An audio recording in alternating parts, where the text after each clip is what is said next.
2008-এর emergency period তৈরি হওয়ার পর আমরা মনে করছিলাম এবার দেশটা বোধহয় কি হয়ে গেছে, ভালো হয়ে যাবে।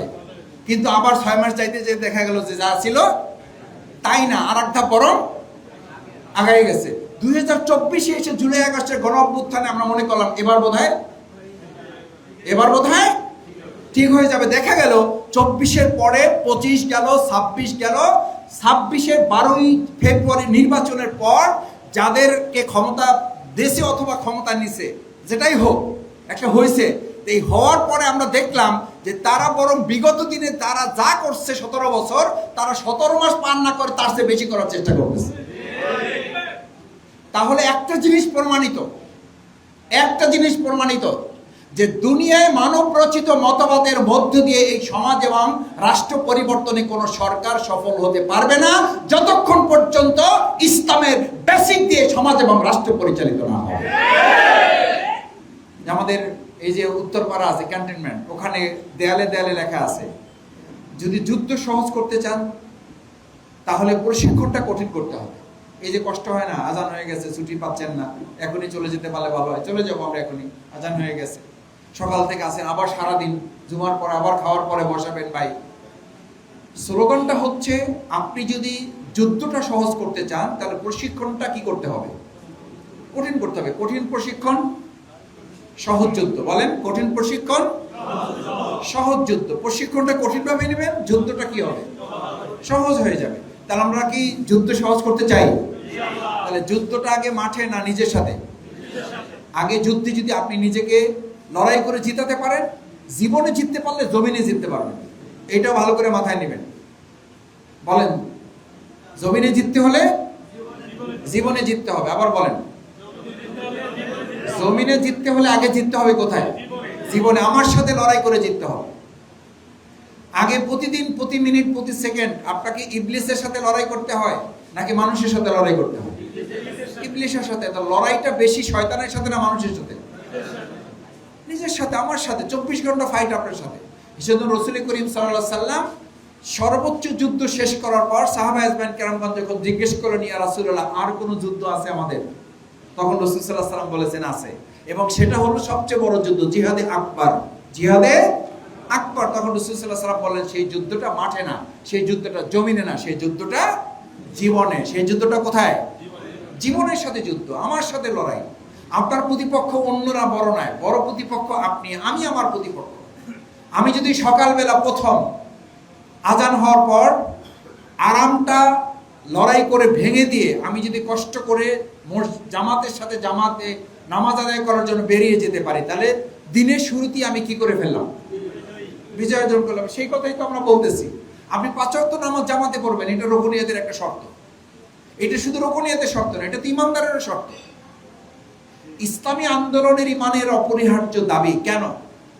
এই জন্য যে ইসলামী আন্দোলন না করলে ইমানের স্বাদটাই আপনি অনুভব করতে পারবেন না। ভাইরা ভালো করে বুঝেন, একজন ছাত্র শুধু পড়াশোনা করে, পরীক্ষা নাই, ইন্টারভিউ নাই, টেস্ট নাই, কিছু নাই, সে পড়াশোনা করবে? পড়াশোনা করে মজা পাবে না। আপনি দেখতেছেন একজন ছাত্র শুধু পড়াশোনা করে, তার কোনো টেস্ট নাই, তার কোনো ভাইবা নাই, তার কোনো এক্সামিনেশন নাই, সে পড়াশোনা করে মজা পাবে না। আপনি ইমানের কাজ করতেছেন কিন্তু আপনার সামনে কোনো পরীক্ষা নাই, আপনার সামনে কোনো লড়াই নাই, সংগ্রাম নাই, আপনার সামনে কোনো ত্যাগ নাই, ডেডিকেশন নাই, কোরবানি নাই, স্যাক্রিফাইস নাই, আপনি ইমানের স্বাদ পাবেন না।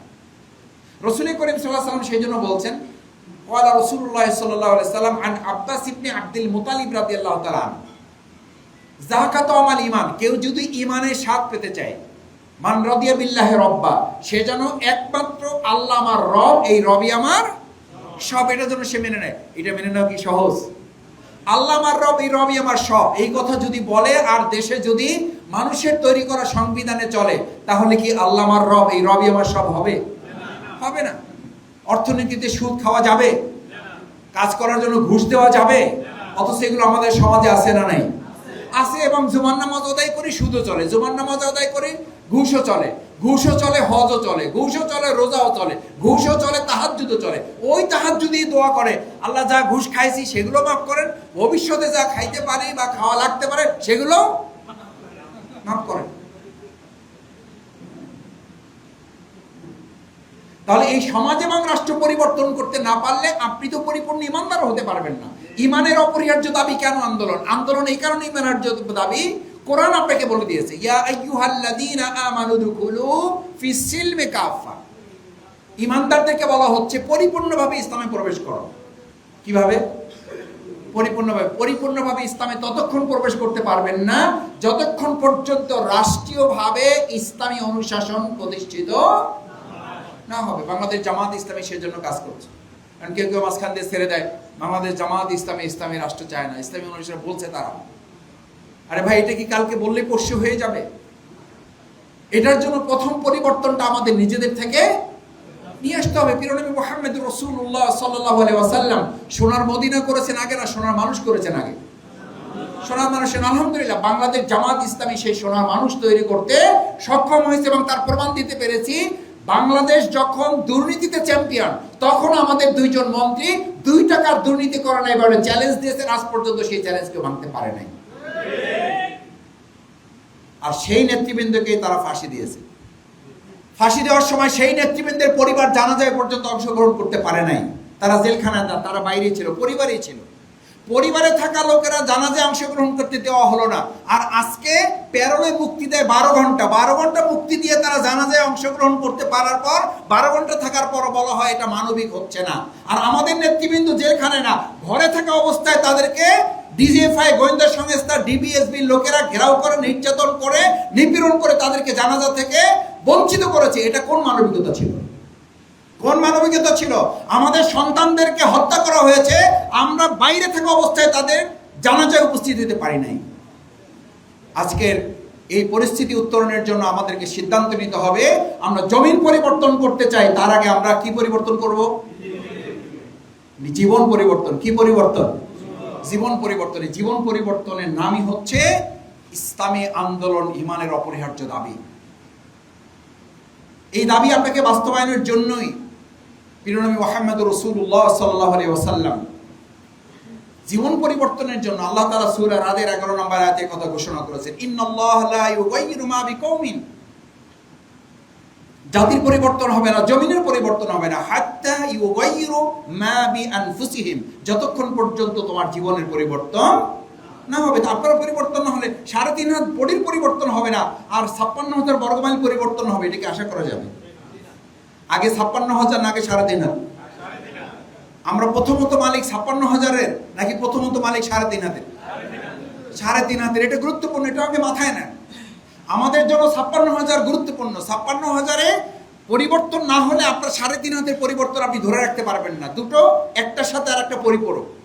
কিন্তু শুরুটা জমিন দিয়ে না, শুরুটা জোরে বলেন, শুরুটা জীবন দিয়ে। কিন্তু বাস্তবায়ন হয় জমিন দিয়ে। আবার জমিন পরিবর্তন না হলে জীবন পরিবর্তনটা আপনি পরিপূর্ণ করতে পারবেন না। আপনি যদি এই দেশে কেউ চায় আমি পরিপূর্ণভাবে একজন মুত্তাকি হিসেবে জীবনযাপন করতে চাই, রাষ্ট্র যা আছে থাকুক, এই নিয়ে আমার কোনো চিন্তা নাই, পরিপূর্ণ মুত্তাকি হিসেবে জীবনযাপন করতে পারবে না। মিনিমাম ইসলাম আছে সেসব দেশে, ইসলামের কিছু বিধান আছে কার্যকর, সেসব দেশে চোখের হেফাজত করা যত সহজ, আমাদের দেশে কি তত সহজ না। আপনি চাইলেও পারবেন না। আমার বিশ্ববিদ্যালয়ের শিক্ষক বলতেন, ইসলামী আন্দোলন ইমানের অপরিহার্য দাবি এই কারণে ব্যক্তিগতভাবে নিতে হবে যে আপনার যদি 5 কেজি ইমান যদি একটা কেজি হিসাবে ধরেন, কয় কেজি? 5 কেজি নিয়ে সকালবেলা বের হবেন, সারাদিন ঢাকা রাস্তায় ঠিকঠাক মতো ঘুরবেন আর চোখের হক আদায় করবেন, কয় কেজি নিয়ে বাড়ি ফিরবেন? আর যদি নিচের দিকে তাকায় হাঁটেন তাহলে তো বলবে যে আপনি তো ঢাকায় চলার যোগ্য না, ঢাকায় চলারই যোগ্য না।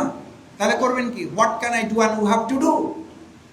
এই জন্য নিজে মুত্তাকি হওয়ার পাশাপাশি জমিনকে মুত্তাকিদের পরিবেশের উপযুক্ত করে গড়ে তোলা আমাদের দায়িত্ব রয়েছে। কিন্তু শর্ত হলো আগে আমাকে পরিবর্তন করতে হবে। সম্মানিত ভাইয়েরা, ইসলামী আন্দোলন আমাদের ইমানের অপরিহার্য দাবি আরেকটা কারণে, সেটা হচ্ছে আমরা যে সমাজে, যে রাষ্ট্রে আল্লাহ তাআলা আমাদেরকে এই পৃথিবীতে পাঠিয়েছেন কেন? আমরা এসছি কেন? এই সালাত, এই সওম, এই জিকির, এই তেলাওয়াত, এই তাহাজ্জুদ, এই তাসবিহ, এই জিকির, এটা কি করার জন্য আল্লাহ সুবহানাহু ওয়া তাআলার এই 18,000 মাখলুকাত বা কম বেশি যা আছে সেগুলো আছে না নাই? এই অন্যান্য প্রাণীকুল আল্লাহর শুকরিয়া, আল্লাহর মানে তাসবিহ তাহলিল জিকির তারা করে না করে না? ফেরেশতাকুল ছিল না ছিল না? তাহলে আপনাকে সৃষ্টি করা হলো কেন? সৃষ্টি করার সময় ফেরেশতারা আর্গুমেন্ট করছে না করে নাই? আর্গুমেন্টের জবাব দেওয়া হয়েছে না হয় নাই? সেই আর্গুমেন্টের জবাব কি ছিল? যে না, তোমরা টায়ার্ড হয়ে গেছো, তোমাদের দিয়ে হক আদায় হইতেছে না, তোমরা আর বেশি দিন পারবে না, সুতরাং এখন আমার বান্দাবান্দি দরকার, এই জন্য তাদেরকে আমি পাঠিয়ে দিয়েছি, তারা যেন আরো বেশি জিকির করতে পারে। এটার জন্য কি জন্য আপনার পরিচয় দেওয়া হয়েছে কি? ইন্নী জাইলুন ফিল আরদে খলিফা। খলিফার কাজ কি? ইমানের দাবি এটা ভাই, আপনার দাবি, এটা জামাতের দাবি না, এটা থানা আমির মাহবুব সাহেবের দাবি না, এটা আমাদের শেখ শরীফের দাবি না। এটা কার আহ্বান? এটা কার নির্দেশ? আল্লাহর নির্দেশ। ইন্নী জাইলুন ফিল আরদে খলিফা। তোমার দায়িত্ব হচ্ছে, what is the definition of Khalifa? Khalifa means Khalifa has tradition to break the existing, যা আছে ভেঙে ফেলবেন, কাস্টমস অফ দ্য সোসাইটি। সেখানে নতুন একটা সমাজ আপনি বিনির্মাণ করে দেবেন। কোন জমিতে যদি ফসল ফলাইতে হয়, তাহলে যা আছে ওর উপরে ফসল ফলান, না ওটাকে আগে চাষ দিয়ে ঠিক করেন? চাষ দিয়ে আগে ঠিক করার দায়িত্ব যে পালন করে তাকে বলা হয় চাষী, কৃষক। আল্লাহ তাআলা আপনাকে পৃথিবীতে পাঠাইছেন শুধু ইবাদত গুজার বান্দা হিসাবে না, আপনাকে পাঠাইয়া আল্লাহ রাসূল সাল্লাল্লাহু আলাইহি ওয়াসাল্লাম কিন্তু আপনার পরিচয় দিয়েছেন, আদ দুনিয়া মাজরাতুল আখিরা। দুনিয়া হচ্ছে পরকালের শস্য ক্ষেত্র। তার মানে পরকালের দৃষ্টিভঙ্গি তো আমরা প্রত্যেকে এক একজন কৃষক। আমরা কি? আমরা কি? কার ভাষায়? রাসূল করিম সাল্লাল্লাহু আলাইহি ওয়াসাল্লাম ক্বালা রাসূলুল্লাহ সাল্লাল্লাহু আলাইহি ওয়াসাল্লাম আদ-দুনিয়া মাজরাতুল আখিরা। পরকালের শস্য ক্ষেত্র কোথায়? দুনিয়া। সেই শস্য ক্ষেত্রে আপনি আছেন। তো শস্য ক্ষেত্রে যদি কেউ শস্য পেতে চায়, তাহলে তার পোকা মারতে হয়, আগাছা দমন করতে হয় না হয় না? জমিটা চাষাবাদের উপযুক্ত করতে হয় না হয় না? সেই দায়িত্ব তো আপনার আছে। তাহলে সেই জমিন তো প্রথমে হলো 3.5 হাত, সেইটাকে আগে আগাছা মুক্ত করতে হবে, সেইটাকে দুর্বলতা মুক্ত করতে হবে। আমি কোরআন তেলাওয়াত করতে পারি না, কোরআন তেলাওয়াত করতে হবে। শুদ্ধ করতে পারি না, শুদ্ধ করতে হবে। মুখস্থ বেশি হয় না, মুখস্থ বাড়াতে হবে। আমি জামাতে নামাজ পড়তে পারি না, আমি জামাতে নামাজ পড়তে হবে। নামাজ কাজার তো প্রশ্নই নাই, কারণ নামাজ যেই ওয়াক্ত কাজা হয়, এক ওয়াক্ত যখন কাজা হয়, পরবর্তী নামাজ না আদায় পর্যন্ত সেই ইমানদার অথবা ইমানদার থাকে না, এই প্রস্তুত তৈরি হয়ে যায়। তাহলে এই দায়িত্ব আপনি কি করে নেবেন? আবার জামাতে যে অর্থ নামাজ আদায় করা হয় না, রাসূল সাল্লাল্লাহু আলাইহি ওয়াসাল্লাম বলেছেন, ওজর ছাড়া যদি কোনো ব্যক্তি জামাতে নামাজ আদায় করে, মুআল্লাকাতি ফিস সামাই ওয়াল আরদ, ওই নামাজ আকাশ এবং জমিনের মাঝখানে ঝুলে থাকে। কি করে থাকে? ঝুলে থাকে। তা আপনি ঝুলে থাকা নামাজ পড়বেন? তাহলে রোকন তো আপনাকে এই জন্য হতে বলা হয়। ইসলামী আন্দোলন আপনার ইমানের অপরিহার্য দাবি তো এই কারণে। এটা জামাতের দাবি না, এটা কিসের দাবি? ইমানের দাবি। কিসের দাবি বলেন? ইসলামী আন্দোলন জামাতের দাবি না ইমানের দাবি? ইসলামী আন্দোলনে সক্রিয় থাকা কি শরীফের দাবি না ইমানের দাবি? ইসলামী আন্দোলনে সক্রিয় থাকে কি আমিরে জামাতের দাবি না ইমানের দাবি? ইমানের দাবি। তো ইমানের দাবি পূরণ না করলে তো আপনার ইমান নিয়ে প্রশ্ন তৈরি হবে। আল্লাহ সুবহানাহু ওয়া তাআলা কি বলেছেন? আলিফ লাম মিম, আহাসিবান নাস, মানুষ কি তুমি মনে করো আইয়াতরুকু আইয়াকুলু আমান্না ওয়া হুম লা ইফতানুন, তুমি ঈমান আনছো এটা বলেই তোমাকে ছেড়ে দেওয়া হবে, অথচ তোমাকে পরীক্ষা করা হবে না, অথচ তোমাকে ত্যাগের কোরবানির পরীক্ষা নেওয়া হবে না, অথচ তোমাকে সময়ের কোরবানি, শ্রমের কোরবানি, মেধার কোরবানি, অর্থের কোরবানি পরীক্ষা নেওয়া হবে না। ওহুম লা ইফতানুন, পরীক্ষা ছাড়াই তুমি পাস করে ফেলবা। এটা কি দুনিয়াতে সম্ভব? দুনিয়াতে কোনো ছাত্র শুধু পড়াশোনা করে পরীক্ষা দেয় না, পাঁচটা ফেলও করতে পারবে না। ফেল করতে হলে পরীক্ষায় কি করা লাগে? অংশগ্রহণ করা লাগে, না হলে পরীক্ষার রেজাল্টই তার আসে না। আর আমরা পরীক্ষায় অংশগ্রহণ করা ছাড়াই পাস করতে চাই, অথচ বলা হচ্ছে পরীক্ষায় অংশগ্রহণ করা ছাড়া ফেলও। ভালো করে বলেন, পরীক্ষায় অংশগ্রহণ করা ছাড়া ফেলও করা যাবে না। ফেল করতে হইলেও কি করা লাগে? অংশগ্রহণ করা লাগে। না রে, রেজাল্ট উইথ হেল্ড থাকে, উইথ হেল্ড মানে অপ্রকাশিত রেজাল্ট। আমাদের অবস্থা কি? আমরা অনেক সময় বলি যে নামাজ, রোজা, হজ, যাকাত গুরুত্বপূর্ণ ইবাদত, নিঃসন্দেহে। এটা তো হচ্ছে আপনার জন্য ওই মূল কাজকে বাস্তবায়ন করার জন্য এটা একটা প্রস্তুতি, ট্রেনিং। এগুলো সালাতের মাধ্যমে আপনাকে ট্রেনিং দেওয়া হয়, আপনি নেতৃত্বের আনুগত্য করবেন। সালাতের মাধ্যমে ট্রেনিং দেওয়া হয়, যত দুনিয়ার কাজ থাকুক আপনি আজান হয়ে গেলে আপনি দৌড়ে চলে যাবেন। এখানেও তো তাই বলা হচ্ছে। আপনাকে আল্লাহর দিন কায়েমের জন্য যখনই ডাকা হবে, আপনি প্রয়োজনে সেখানে আপনার দুনিয়ার যত কাজ থাকে ফেলে আপনি সেখানে চলে যাবেন। ইসলামী আন্দোলন ইমানের অপরিহার্য দাবি, সালাতের দাবি, সওমের দাবি। সওমের ট্রেনিং কি? সওমের ট্রেনিং হচ্ছে আপনি কাউকে না দেখে শুধু আল্লাহকে ভয় করে আপনি গুনাহ থেকে কি করবেন? বেঁচে থাকবেন। আপনি কাউকে দেখতেছেন না, আপনি গোপনে পানি খেলে কেউ আপনাকে ধরার নাই, আপনি গোপনে পানি খান না। আপনি উজু করতে গিয়েও যদি গলার মধ্যে পানি চলে যায় খুশি হয়ে যান যে যাক উজুটাও হয়ে গেল, মাঝখানে রোজাটা একটু শক্ত হইল। এটা বলেন না। কেন বলেন না? এই উজু করতে গিয়ে যে পানিটা চলে গেছে, এটা কি ডিজিএফআই দেখছে? এনএসআই দেখছে? ডিবি দেখছে? কে দেখছে? সিসি ক্যামেরায় এটা ধরার সুযোগ আছে? নাই। কিন্তু দেখছে কে? আপনার তখন টেনশন হয় না? আচ্ছা, এবার তাহলে কোশ্চেন করি, এই যে গলার মধ্যে অজু করতে গিয়ে পানি চলার পর আপনার টেনশন তৈরি হলো, ওই একই লোক আপনি যখন কোন একটা আল্লাহর নির্দেশ বাস্তবায়ন করতে গিয়ে আপনি পারলেন না, তখন ওই একই টেনশন হলো কিনা?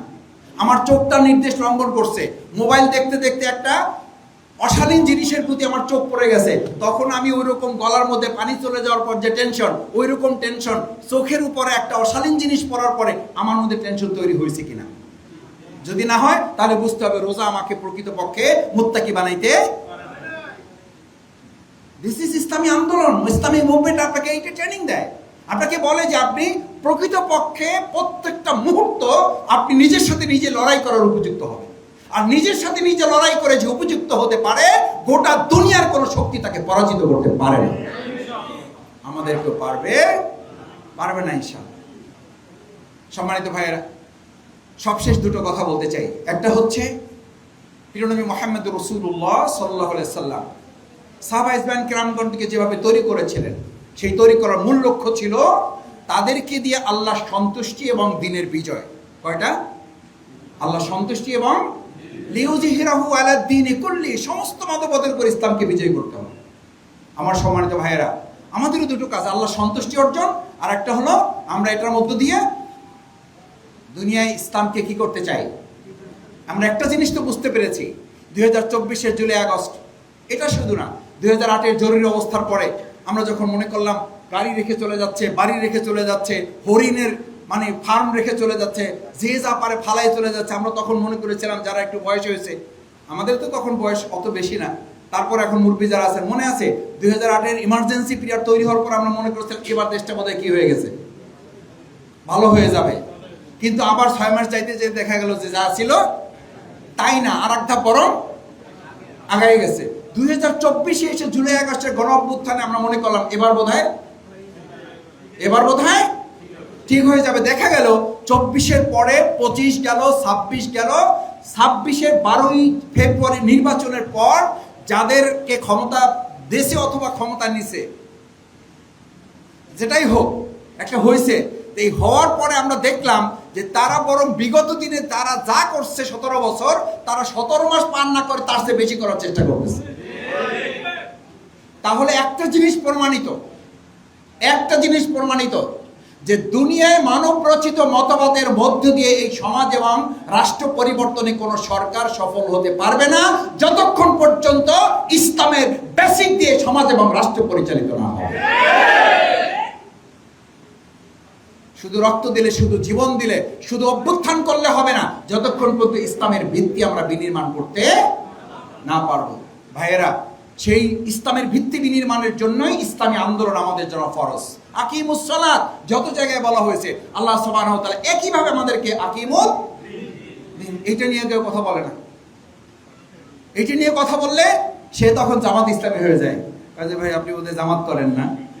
আলহামদুলিল্লাহ, এটা আমাদের গর্ব, এটা আমাদের অহংকার, আল্লাহর মেহেরবানি যে এই কথা বলার মানেই ধরে নেয় হুজুর বললে মনে করে জামাতের হুজুর, অফিসার বললে মনে করে জামাতের অফিসার, আর্মি বললে মনে করে জামাতের আর্মি, পুলিশ বললে মনে করে জামাতের পুলিশ। কারণ হচ্ছে গোটা পৃথিবীতে এই আল্লাহর দ্বীন বিজয় করার বিপ্লবী চিন্তা নিয়ে মানুষের মধ্যে ধারণা তৈরি করতে সক্ষম হয়েছে বাংলাদেশ জামাত ইসলাম। শুধু তাই না, এটা বলাও লাগে না। শুধু যদি কেউ বলে যে ভাই সুদটা খাইয়েন না, এটা তো হারাম, এটা খান কেন, ও আপনি বোধহয় জামাতের সাথে আছেন না। সেদিন এক প্রোগ্রামে গেছি, একজন হ্যান্ডশেক করতে আসছে, মানে হ্যান্ডশেক যাদের সাথে আমাদের করার কথা না আর কি। আমি হ্যান্ডশেক মানে করতে গিয়ে হাত বুকের কাছে রেখে দিছি, তো পাশে একজন বলছে উনি তো জামাত করে, উনি হ্যান্ডশেক করবে না। আলহামদুলিল্লাহ। সিগারেট খায় না, কি বলে? জামাত করে। ঘুষ নেয় না, ঘুষ দিতেও চায় না, জামাত করে। আমি দৃঢ়ভাবে বিশ্বাস করি মুহাম্মদুর রাসূলুল্লাহ সাল্লাল্লাহু আলাইহি সাল্লামকে যারা প্রতিপক্ষ মনে করতেন, সাহাবীদেরকে যারা হত্যা করার সিদ্ধান্ত নিতেন, তারাও তাদেরকে আলামিন উপাধি দিয়ে এভাবে রাখতেন। আজকে জামাতের ব্যাপারে এই যে পরিস্থিতি তৈরি হয়েছে, এই পরিস্থিতির উপরে ভিত্তি করে ওই সময়ে যেমন সোনার মদিনা হয়েছে, আমাদের এই বাংলাদেশে সোনার বাংলা হবে ইনশাআল্লাহ। কিন্তু তার জন্য আপনাদেরকে প্রস্তুতি নিতে হবে, তার জন্য আপনাদেরকে পরিবর্তন হইতে হবে, তার জন্য হাজারীবাগের সংগঠন মজবুত করতে হবে, তার জন্য ইউনিটকে মজবুত করতে হবে। তার জন্য আমাদের বললে হবে না 2026-এর 12ই ফেব্রুয়ারি পর্যন্ত কষ্ট করছি ভাই, এখন আর নাই। কষ্ট কতক্ষণ? কষ্ট ততক্ষণ যতক্ষণ আমরা জাহান্নাম থেকে বেঁচে জান্নাতে যেতে না পারবো। সম্মানিত ভাইয়েরা, আসুন।